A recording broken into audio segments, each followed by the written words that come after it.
It Yeah, was a that's so burden. hard. It was isolated is a great word.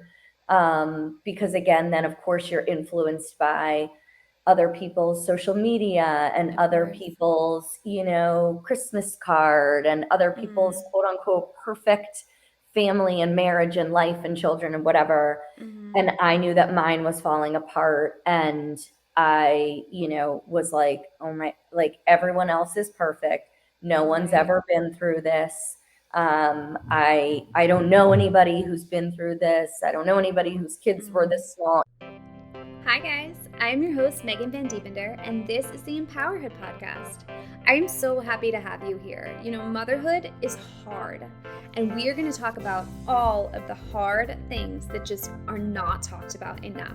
So, buckle up and enjoy this episode. So, hi, Victoria. How you doing? Hi. Hi, Good. Megan. How are you? I'm so happy to have you here. Thank you. I'm really excited to be here. Yeah. So, everyone out there listening in today, we have Victoria Hostig. Am I saying your last name right? Mhm. Okay. All right. Awesome. And she's going to tell us all about her motherhood journey. And we are also going to tackle the subject of being a single mom and getting remarried. And the challenges that come with, blending a family and also co-parenting. So this is a big topic today. I'm like really It excited is. to jump into It this and is. hear your story. So why don't Yeah. you start off and tell us a little bit about you? Who is Victoria? So my name is Victoria Hostig. My last name up until fairly recently was Baker. So a lot of people know me as Victoria Baker. So Okay. sometimes when I introduce myself, I have to be like, oh, my name is Hostig now. Which I'm happy that it is. But and I have three daughters. Almost Eleanor is almost 15. Charlotte just turned 12, and Amelia is 3. And we live in North Greenbush. I recently resigned for my job, so I'm for the first time in probably 30 years not working, Okay. which I thought was going to be, I was like, I'm going to take the summer off. This is going to be fantastic. I'm going to take a few weeks to just figure out what's next. And that could be a whole other podcast, Megan, because it has proved more challenging than I anticipated. When you're trying to change a behavior that you've had for so many years and something that I enjoyed working. So then all of a sudden to not do that, I don't know why I thought it would be like a seamless transition, but Yeah. I'm probably like 6 or 7 weeks into not working and just Okay. sort of hitting my stride where I'm like, okay, enjoy this time. It's a night, Yeah. we'll probably never have it again. So enjoy it. So yeah, Yeah. currently not working. Okay. And yeah, I'm originally from Connecticut. I moved up here after, well, for college and then shortly after college. And that's kind of where my family journey started. Okay. And, met my first husband and Yeah. with Yeah, so I that. was going to ask you about that. So I mean, start from the beginning. So I mean, you were married and that's when you Mhm. had your first two daughters. Okay, so tell Yes. us a little bit about that. So you said you met Yep. your husband in So, college. yep. Yep, I met him in college. We weren't in school together. He worked in the area, so I met him just, like locally. And I was much younger than he was. I was 8 years younger. Okay. So when we got married, I was 23. So I was pretty Okay. young. I moved like Yeah. from my mother's house into a home with my husband, Wow. and moved up here. So again, from Connecticut to here. And we started our family about 3 years into our marriage, and had Eleanor. And then 3 years later, had Charlotte. Um, and I would say that, looking back now at Mhm. that marriage and that time, we didn't have any money. We were both working really, really hard, but just in jobs that didn't pay well. Mhm. Working, I mean, we both had two jobs at one time. Wow. So it wasn't for lack of trying. It was Yeah. just kind of like the industries we were in. We weren't making a lot of money, which was hard. We had no family in the area. My family was about 2.5 hours away. His family lives in the Midwest. Mhm. So no family support. So if we did want to go out on a date, or even if we wanted to go to the grocery store together alone, we would have to hire a babysitter. It Right. wasn't really in the cards.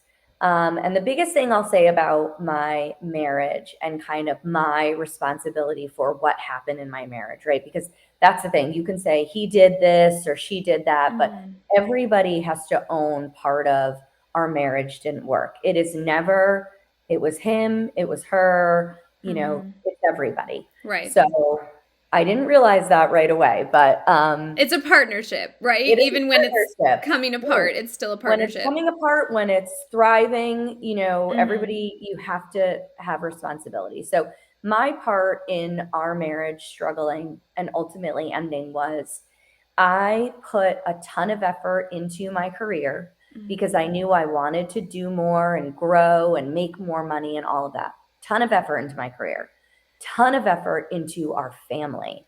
So we spent tons of time together as a family.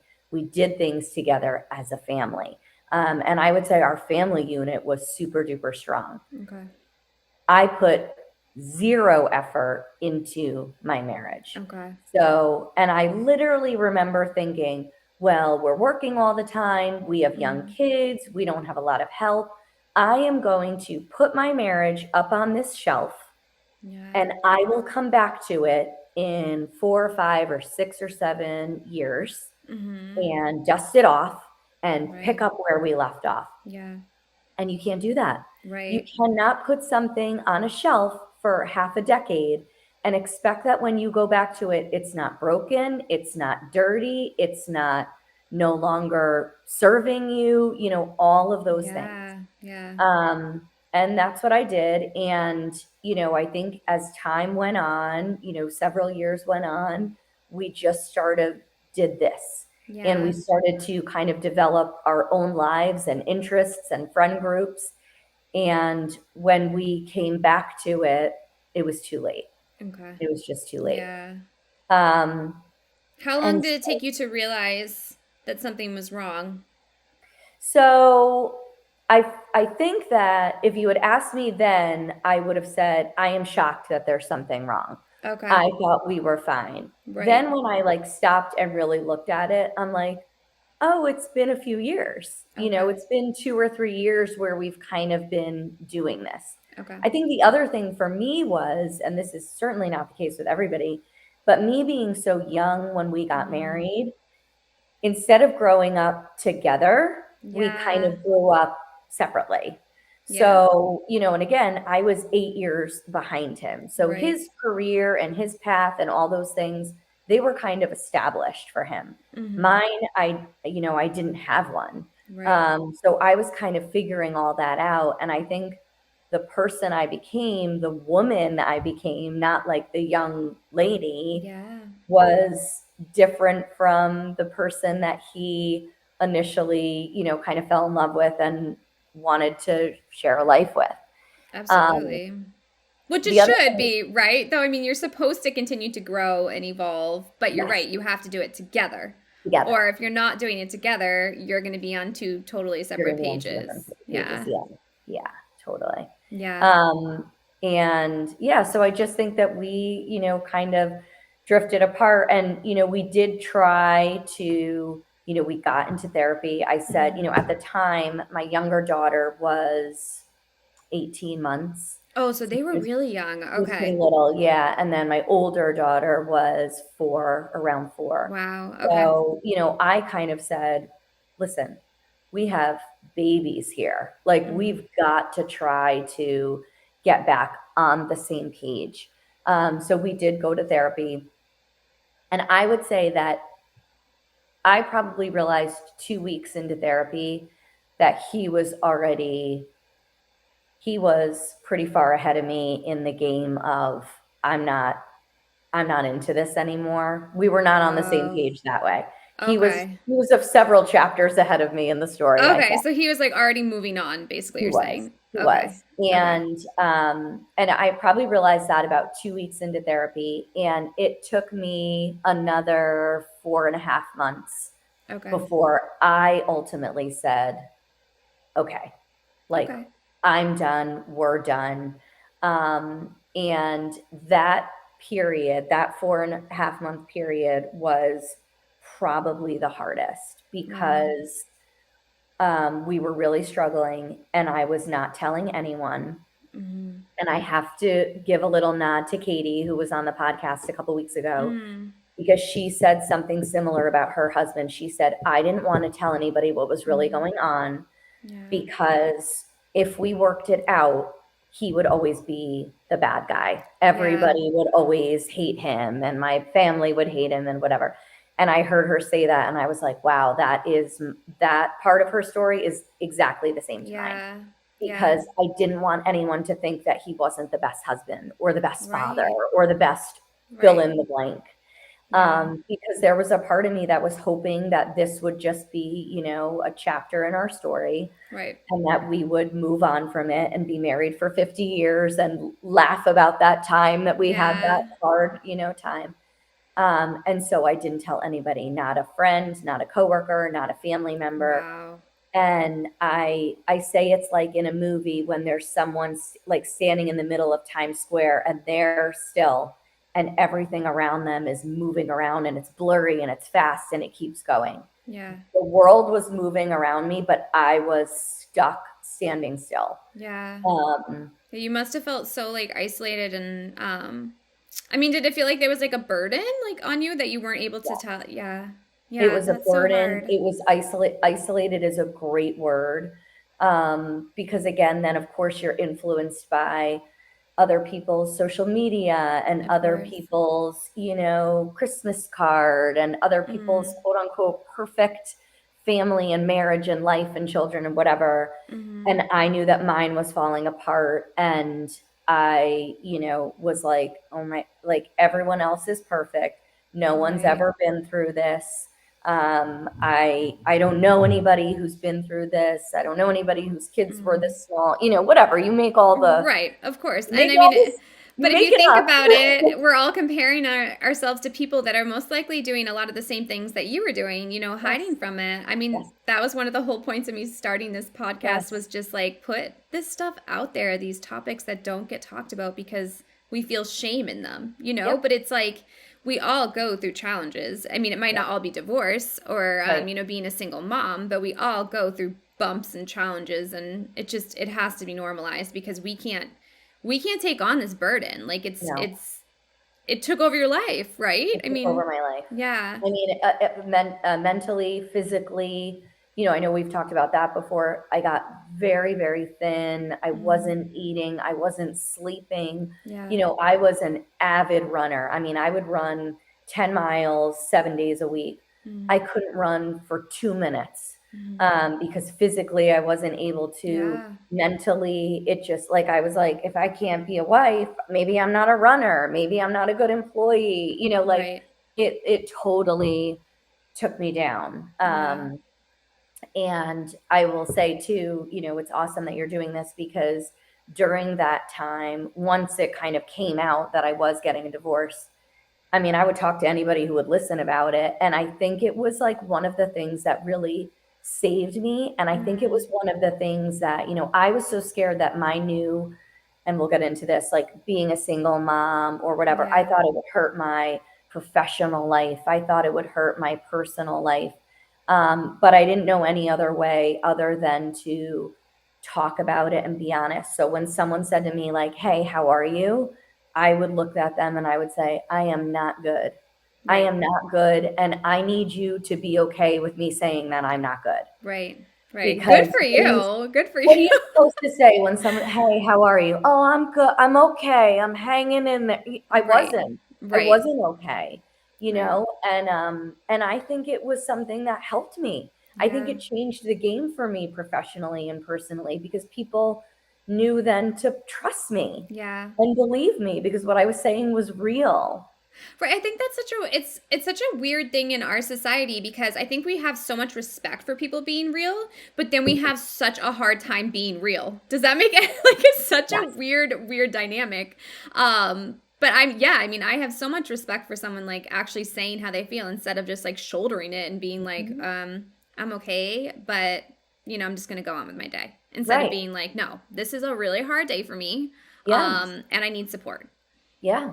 So it's Yeah. hard though, right? Like I feel like maybe it's because we weren't brought up that way to speak out about our emotions. I feel like now there's like a lot more talk about like emotions with children and whatnot. And I Yes. have actually Leah's coming on the pod after you, and Leah Ferrone, and she Yeah. is all about finding mindfulness and Yes. teaching mindfulness to our children. And I think it really is so important because I just wasn't brought up that way, so like I have a really Yes. hard time voicing when I am having a hard time Correct. because you do Correct. feel like, is something wrong with me? Like Yep. I'm not as good as those other moms out there that always look so put together, are never Mhm. stressed out, or Yep. like I don't have enough money or things, or it's Right. just like Yeah. you just go into Whatever like it a is. downward spiral with Yes. it. So I could see how that would be just so hard. Yeah. So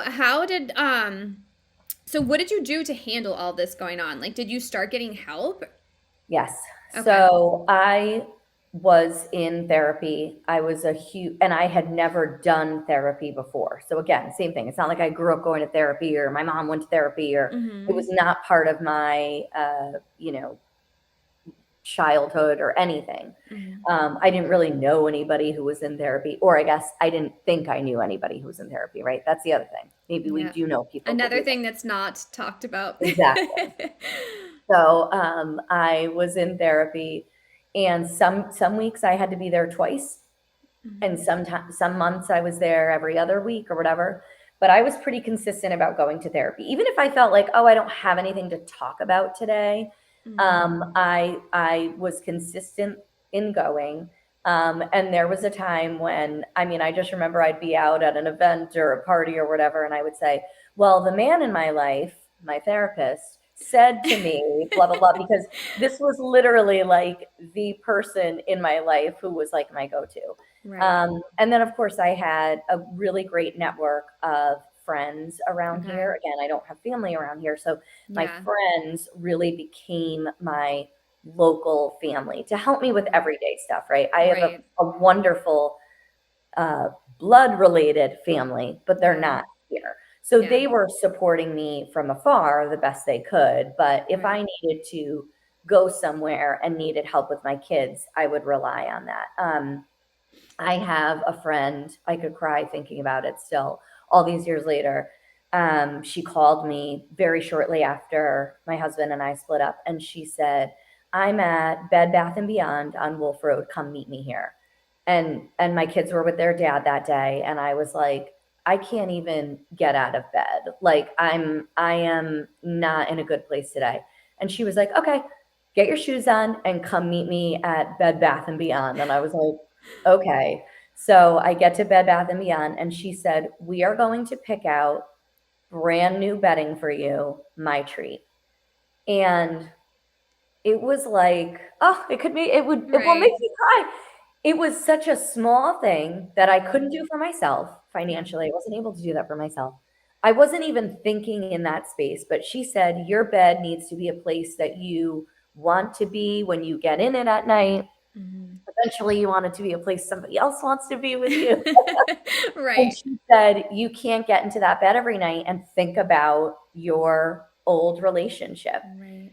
So she got me new bedding. I had another friend come over and do like a sage cleansing of my bedroom and my house. Yeah. And I would say those two things, I think I slept through the night for the first time in Wow. weeks. Right. Um, small, small Right. things that made a huge impact. Right.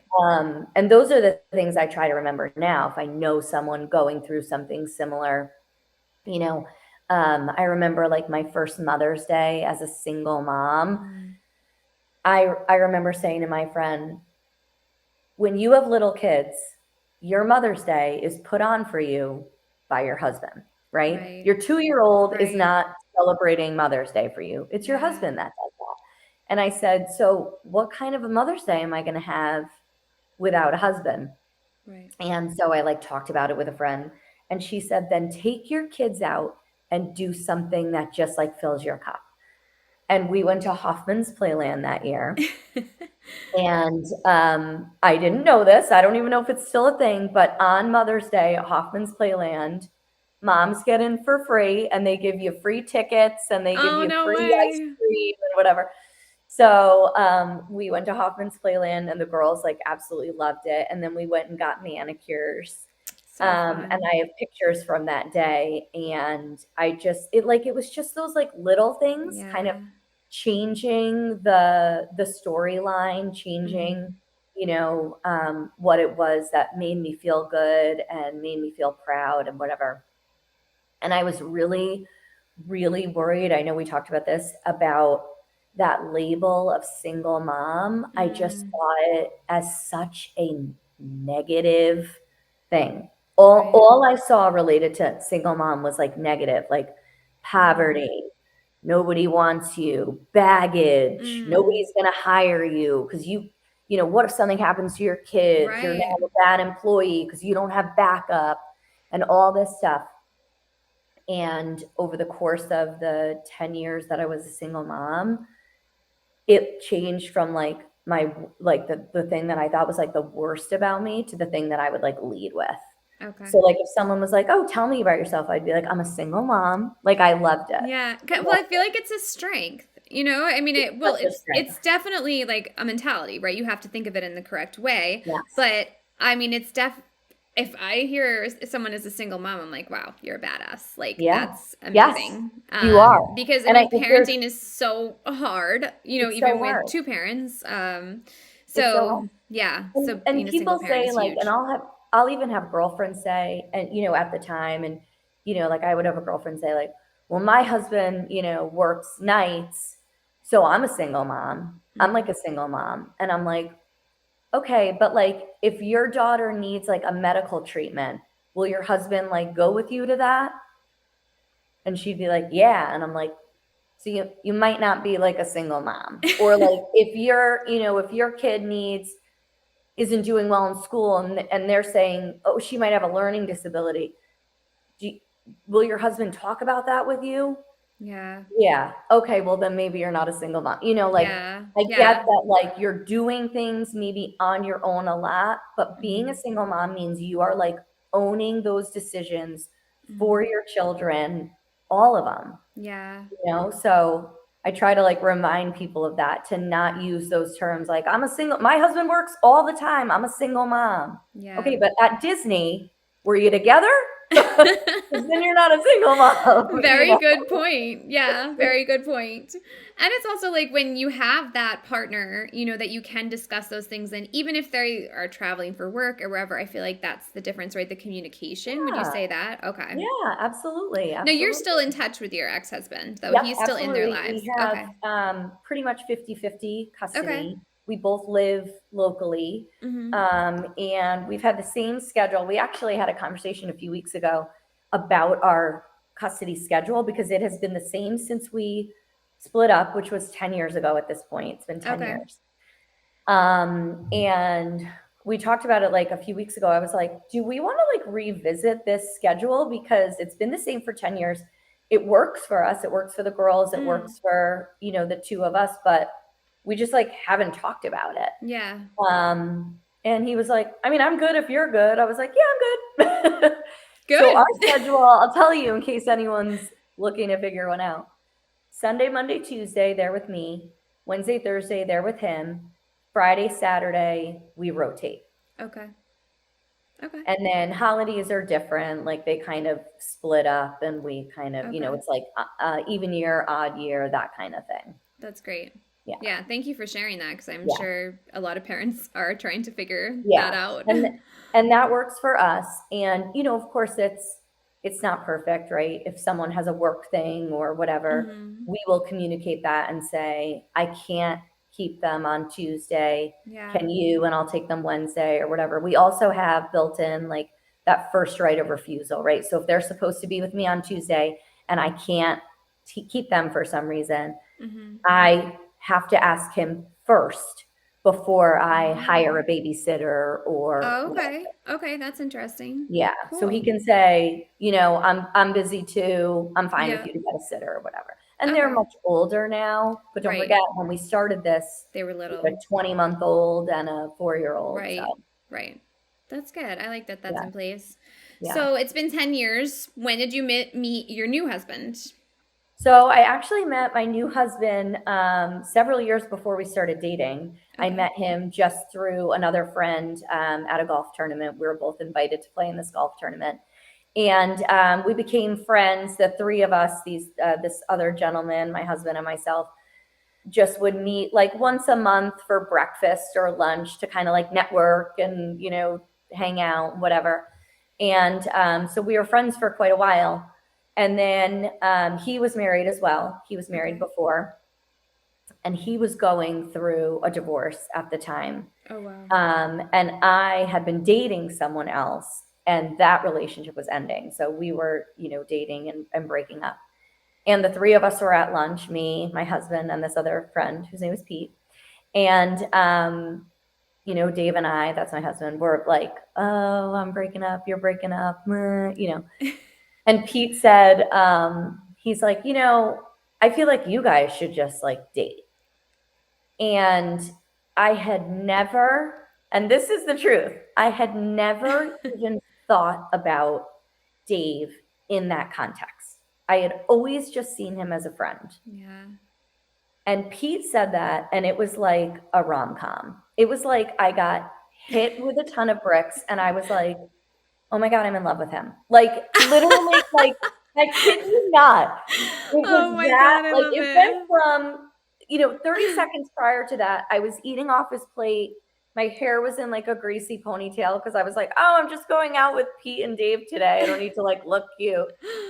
And then Pete said that, and I was like, oh my God, I feel so uncomfortable all of a sudden because I'm like in love with him. I love him. Oh my God, that's great. And so I was kind of like, oh, whatever. So then, like a week later, Pete called me and we were chit chatting about something else. I remember where I was driving on 787, like literally at the time of the phone call. And he's like, we're talking about something else. And then he goes, so what do you think about what I said about Dave? And I said, well, don't tell him that I even said this, but I can't stop thinking about it. And he was like, ugh, I knew you were going to say that. And I was like, but listen, I'm not going to say anything. Like, he's a good friend. I don't want to mess that up. Let's just like drop it. And he was like, all right, fine. So he hung up the phone, called Dave, and said, I just talked to Victoria and she's in love with you. Oh my Thanks. God. And then so then it just kind of like, Dave called me like a few days later and he was like, oh, we should like get a drink, which was different. We had never done that before, like just the two of us. Mhm. We had always hung out, the three of us. So I was like, okay, maybe, like, and then we ended up in meeting for a drink. And then he like went to like hug me goodbye. And I was like, oh my God. Like I just was like nervous. And then we met like a week later for another drink, and then a week later for another drink. And the third time we met, he went to like go kiss me. And I was like, hold on, wait. And he was like, what? And I said, if you kiss me, then we're gonna kiss again, and then we're gonna hang out again, and then other stuff's gonna happen. And I said, I don't wanna just like date you for a little while and like then break up, and then we're losing like this Yeah. awesome friendship that we've had for 3 years at that point. And he goes, yeah, but we're not going to break up. And I was like, okay. Done deal. And that Did was you it. ever think that you would meet someone and fall in love again, like after your divorce? Like, how did you feel about that? So when my husband and I first split up, I was like, I'm never going to date again. Like, I have two babies. I work all Mhm. the time. Like, who is going to want to date me? Like, on paper, Yeah. I'm like the I worst. was gonna ask you if that was one Yeah. of your thoughts, because I feel like that's one of the biggest things that I hear about when, moms become a single mom with, with little kids, Yeah. especially. Like, how am I supposed to date? Yeah. Yeah. I was just, I mean, yeah, on paper, I was like, I'm the worst. I wouldn't date me if I was like a single guy, and I was fairly young at the time. I was 32. So I also Mhm. thought anyone around my age is probably going to like maybe not have even been married yet, not Mm. have children. Like, are they Mhm. really going to want to like take this like burden on? Right. And I just had awesome friends who were like, why do you look at all of those things as bad things? Mm-hmm. You have wonderful, sweet, beautiful, kind children. You Mm-hmm. have an awesome job that you're committed to. You're Mm-hmm. a great friend. Those are not in your cons list. Right. Those are your pros. Right. You have to like flip the switch on what you have to bring to the table. Yeah. Anyone would be lucky to be with you. Right. That was not a narrative I was telling myself. Yeah. That was a narrative that other people had to tell me. And I Yeah. think it was because I was so beaten down. Yeah. I felt like garbage. Yeah. So I certainly wasn't walking around like, hey, I'm amazing. Yeah. Yeah. I mean, that takes time though, right? Like, wouldn't you say, like, you're not just going to automatically feel like that about yourself. But I think No. like you said about the narrative, I mean, it's really important what we tell ourselves, right? Yeah. Because that's Yeah. ultimately what you're going to become. So if you keep Yeah. telling yourself that I'm not good enough and like my kids are baggage, then that's what you're going to be. Yeah. But if you kind of switch that around and are more like, I have so much to offer and my kids are amazing. They get these two beautiful children, Yeah. without even having to go through really parenthood for Right. so You'd many be years. lucky. You'd be Right, right. lucky You're to be lucky. in You're their lucky. lives. I mean, I how did used to Dave feel about it? Dave, oh, he Yeah. loves it. He stepped right into that role. And so just to be clear too, he didn't have other children. Okay. So my girls were his only children until we had Amelia. Okay. So I was kind of like, how are you, like, how do you feel about this? Like, Mm. it's a lot. And he was like, I think it's great. And he just totally embraced it and enjoyed it. And, it was good. Like he was never like a pushover with them either, right? Because Mm. kids push limits and whatever. I don't want to say he was strict because that sounds like mean, but he was Yeah. like, these are like the rules, or this is Yeah. like the expectation that we have of you. And so that's it. We're on the same page, mom and I. Like, I'm here to support mom, we're here to support you. So it just kind of will like, it happened very fast. It was very like sort of seamless. Hmm. Um, I can't even remember a time where it was like awkward or they were like, you know, no way, we're not on board with this. Mm. They loved him, and he's a great person. He's a wonderful, loving, caring person. Mm. And they had met him a couple of times Okay. prior to him being like my boyfriend, just from like him being my friend. Okay. So they knew him, but like not in any like deep, they weren't like deep, they were like, oh yeah, hey. Yeah. And so we did that kind of slowly. Like I had him start coming around a little bit more before I like officially said like we're dating. And my Right. older daughter, I'm trying to think how old she was at the time. She must have been like 9. Well, we've been together 5. Yeah, she was like 9 or 10. Okay. He came over one day and we were hanging out in the backyard. And when he left, she said, do you guys like each other? And I was like, what do you mean? And she was like, do you like each other? And I was like, yeah, of course we do. We're friends. And she goes, no, no, no. I mean like as like a boyfriend. And I said, why do you ask that? And she goes, well, you were flirting the whole time he was here. She caught you. Yeah, I was like, So so so when you so when you started calling him your boyfriend and announced it to your children, like how was this transition for them, and for your ex-husband? Like how did that go, co-parenting wise? Yeah. So I will say that my ex-husband and I are very respectful of each other.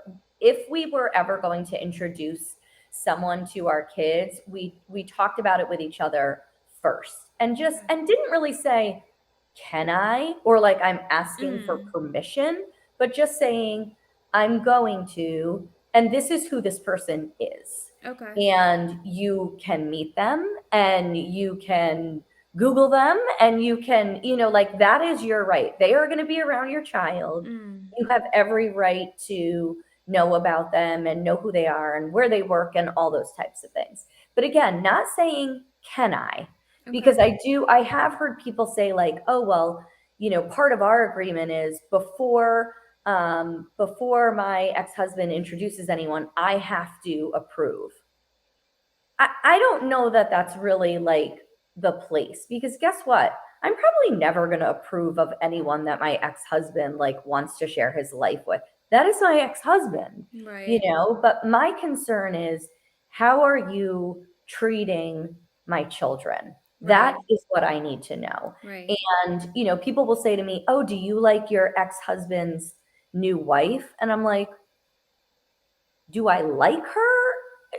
I don't hang out with her, Right. but she's nice to my kids. Right. That's what matters to me. She's Right. good to my children. Hmm. That's ultimately all that Yeah. should matter." Yeah. That's I think how I that's feel. really great because I mean, most importantly, the children still have to be able to go between houses, right? And Yeah. you want to feel safe. Yes. I want to know that they're safe. Right, I want to right, know and that well they're taken safe. care of. And kindness is important Yes. too, which Yeah. sometimes you probably don't get all of those things, but Yeah. yeah, I think that's really important. When my So, ex-husband and I like first split up, people would be like, "Oh, I saw your ex-husband at such and such a bar, and this is who he was with, and blah blah blah." And I had to say to people eventually, unless you see my ex-husband doing something that's hurting my children, don't I tell don't me. need to know Yeah, about what don't tell he's me. doing. Yeah, I don't need to yeah, know. yeah, yeah. I think yeah. So let it go, right? That's what you're Let it saying. go. Yeah, yeah, let it go. Yeah. Control what you can control, type of thing. Yeah. So now you said you have a third child, right, with Mhm. Dave. Yes. Okay, so like, how Yep. did that whole thing go? So now you have a blended family. We do. We have a little blended family. Okay. And it's been really fun. So I'll tell the quick story about when we told the girls that I was expecting the baby. So we were in the Bahamas on vacation. We were going to the Bahamas on vacation. And I was pregnant with Amelia about 3 months, 3.5 months. So not, you couldn't really tell I was pregnant. Mm-hmm. And so we were going to the Bahamas, and I said, "Let's tell the girls while we're in the Bahamas." And so we came up with this great idea. I went onto Etsy and I got them bracelets that said "Big Sister" for Eleanor and "Middle Sister" for Charlotte. And we were going to give them the bracelets and say, "We're having a baby," or whatever. So Dave and I weren't engaged or married at the time. Okay. We were just still dating. We were planning on getting engaged and married, but then I got pregnant, and I'm like, "Okay, let's put that on the back burner. Let's have the Right. baby, whatever." So we get to the Bahamas on like a Sunday. We go out to dinner, and we're sitting on an ice cream bench in the Bahamas in front of Ben and Jerry's. And Dave asks a woman to take our photo, family photo, and the woman takes the photo, and he proposes to me. Oh my God. And it's actually a video, because he said to her, "I'm actually going to propose. It's on a video." Oh, Like, that's amazing. so we have that video, which is great. So that was very exciting or whatever. So, but now I'm like, "Oh my God, we just got engaged, and now we have to tell them that I'm going to have a baby." Like, their heads are going to explode. He had asked them prior to proposing to me. He Okay, said, "I'm so they going to have knew. mom. Can Okay. I marry mom?" Like, whatever. So they Yeah. knew. Oh, that's really sweet. So then a few days, I'm like, "Okay, but now we have to wait a few days." So we did like most of our vacation. And then we give them the bracelet. I said, "Oh, I have a present for you." So Eleanor opens hers, and it says "Big Sister." And she looks at it, and she looks at Charlotte, and she goes, "Open your bracelet. Does it say Big Sister on it?" So Charlotte opens hers, and it says "Middle Sister."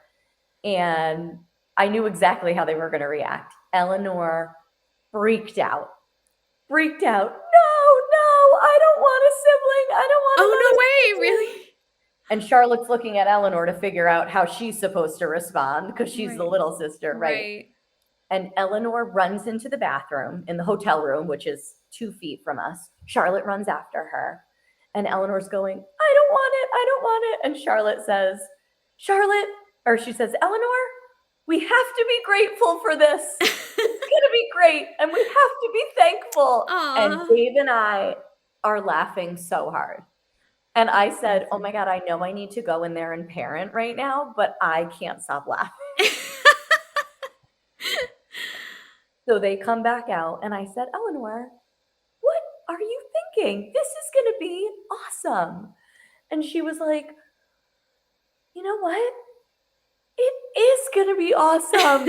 And that was it. And then she told every single person in the Bahamas that I was expecting a baby. Oh my God. And then COVID happens because Yeah. this was right before COVID. And so we had Amelia right smack in the middle of COVID. She was born in May of 2020. Wow. And as soon as she was born, I called the school. We were all virtual learning at the time.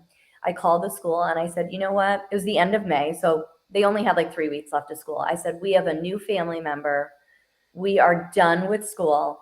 We are hunkering down as a family and just hanging out. Yeah. And it was awesome. We Oh, had that's like amazing. the best summer all together. I was on maternity leave. My husband's business wasn't as busy because it was Of COVID, COVID. right.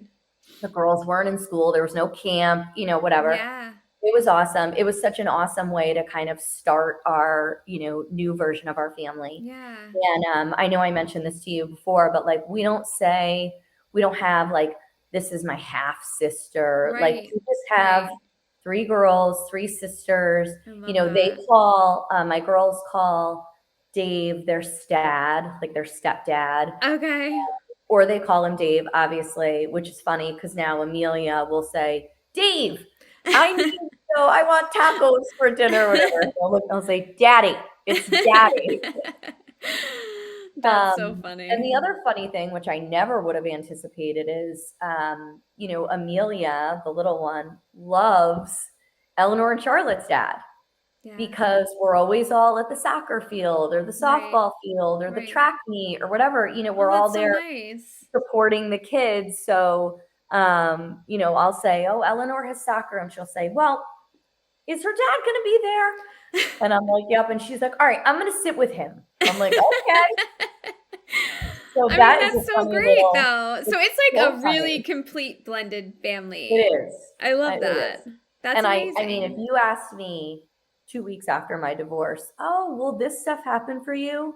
I would say, no, Yeah. none of that will Yeah. ever happen for us, ever, ever, ever. Yeah. Because I don't want to give the impression that like we split up and like everything was great. Right. It was really, really hard. It was really, Yeah. really sad.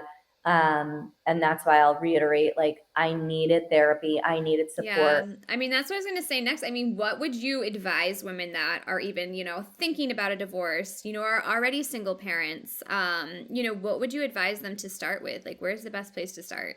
So one thing that I really thought about at the time when I was kind of in that standstill mode and it was clear to me like my marriage is over, Mm-hmm. um, was I had a colleague say to me, if you want to get a divorce, you have to know that initially it's going to be worse. It's going to be worse than it is right now. But there is an end to that worse. There is no end to staying in Right. an unhappy marriage. It's just going to stay unhappy. Mm. So she said, it's not easy. Like what you're about to walk into, that storm that you're about to walk into, is a pretty messy, dangerous, scary storm. Yeah. But if you keep walking, there's sunshine on the other end. Okay. And it was like a really big visual for me. I'm like a visual learner. Yeah. Yeah. And during those days when it was just so hard, I used to just picture myself walking through a storm. Yeah. And then I started changing the picture where I would be walking through and I would turn around and see a lot of storm behind me. So I was like, Okay. you know what? It's still stormy, Yeah. but there's storm behind me now. So I've Okay. gotten through some of it. Okay. And then I started seeing a little tiny, like even like there's a little sunshine and then it goes away. Yeah. Okay. And then it's there for like a couple days and then it goes away. So it's And like that's complete what I like baby yes, steps through it. Through the yes. because it is a process, right? It's Like I a think that's huge important to process. put out there. It's a huge process Yeah, emotionally, physically, and then of course for your children, when you have yeah. children, you have to help them through it as well. Yes, yes. And I'm so glad you brought that up because I did want to mention too, with the girls, I thought it would be, we'll have this conversation with them. We'll tell them we're getting a divorce or Mhm. whatever. We still love them. I got them books. I did a lot of books and reading. Yeah. I have 2 houses, like whatever the book was Right, for right. their ages at the time. Yeah. Um, and I did a lot of that work with them or whatever. But I kind of thought, well, I'll talk to them about it and then they'll know and that conversation will be over.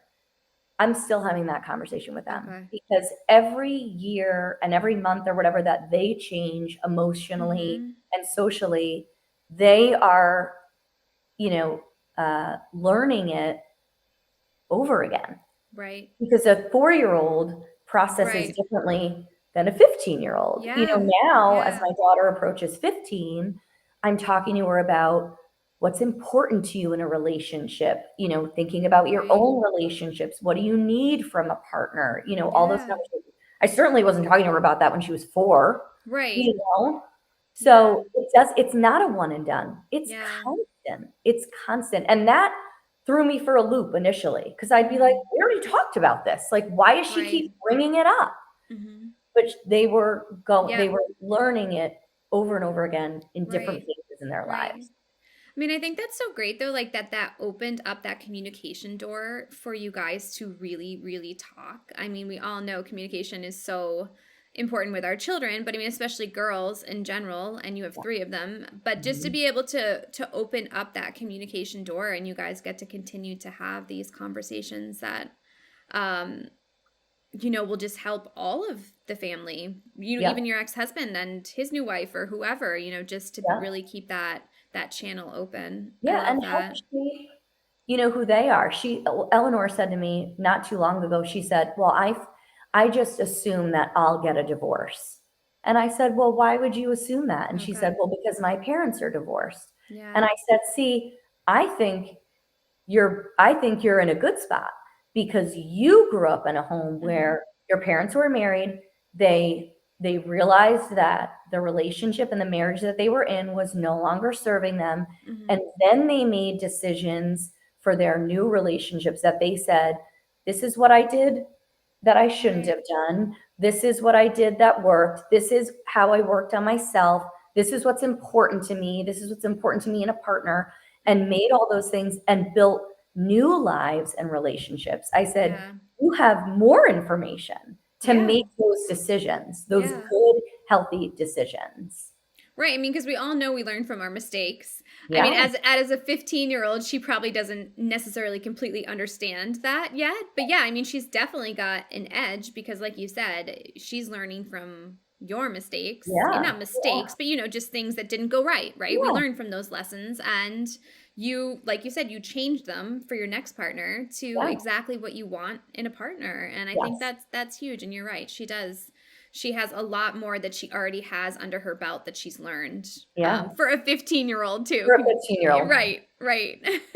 But I think it's important to say too to people going through this right now is that you've talked to her about this, Yes. right? Because if you don't talk about it, then maybe she will think that's normal, right? To just go pick a partner, get divorced, and then try again. Pick another Which, I one. mean, Yep. that might happen. You never know, right? Right. Sometimes that stuff happens. People change, and we can't control everything. But at the same time, if you keep that communication open and talk to them about it and continue to talk through it as they Yeah. get older, like you said, you can maybe avoid some of those situations. Yeah. Yeah, I And love that. I've always tried to be as honest with them as possible, age appropriate honesty. Mm-hmm. But, there were days where I was just having a hard day and they would see me cry. And I would say, at first I was definitely crying in the shower at night after they were asleep because I'm like, I don't want them to see me cry. I don't want them. And Yeah, then I thought to myself, so what am I saying here? Something sad happened and I can't be sad about it? Like, yeah, what kind of a message is that? So,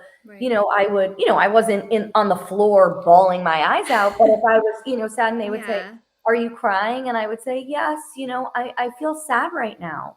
And so I'm crying, but yeah, I'll be okay.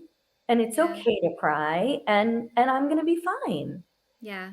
Yeah. I mean, you know me, I'm like a huge advocate for vulnerability and showing our children even I mean it's hard. It's so hard because again we go back to the topic we talked to a little bit ago about like showing our weaknesses makes us weak, right? Right. But it's really just makes us human.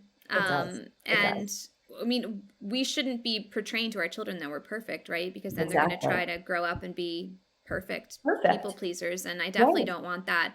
So as hard as it is to sit in those vulnerable, uncomfortable moments, it's important for our kids to see that, Yeah. we don't have it all together all the time. Right. Right. Yeah, I My love new that. saying recently has been, I know my limits, Yeah, whatever I it like is. Where I that. went somewhere the other day and I brought cookies, like beautifully decorated cookies. And someone said, "Oh my gosh, did you make these?" And I was like, absolutely not. I did not make these. I hired someone who's a good cookie maker to make them, and I didn't even put them on that tray. He did. I said, "I know my limits. That Yeah. is not in my wheelhouse. Yeah. And no, I am not even going to pretend to try to do something like that. Oh, that's I hilarious. can't even make break Yeah, I and mean, bake I think cookies." focusing on our strengths is a better way. Like, just, I'm going to focus on what I'm good at. I'm going to keep Yeah, working on that, working on myself, and yeah. totally. So, where do you see yourself, Victoria? So, you're on a job hunt, you're figuring life out. Like, where do you see yourself 5 to 10 years from now? Yeah. So, and I know we talked about this a while ago. My last kind of career stint was like the peak of where I ever imagined my career. So, Mm, this is kind of a very interesting time for me. Because when the girls were so little, I was single, I was working so hard. I did not spend a ton of time with my kids, like in that sitting on the floor coloring yeah. space. I did a ton of stuff with them. They were always with me. If I was at brunch with my girlfriends, they were there. If I Right. had to go to an event for work, they came along. And all of that. So we spent spent a ton of time together, but not in Mm, that like play place. So I'm doing a lot of that this summer, like playing with the little one. I'm like the best magnetile lady this side of the Mississippi. And then even with the older ones, just like, let's go out to lunch. Let's, yeah. go to the Goodwill and find the best sweatshirt and, like Yeah. whatever they're into. And so that's been really fun and I've really enjoyed it. And you know what? I think my next job, hopefully, is going to be, something that I'm passionate about. That I tend to get passionate wherever I'm at. So Mm, I just, something that I can like sink my teeth into and be passionate about, but also say, this is your job.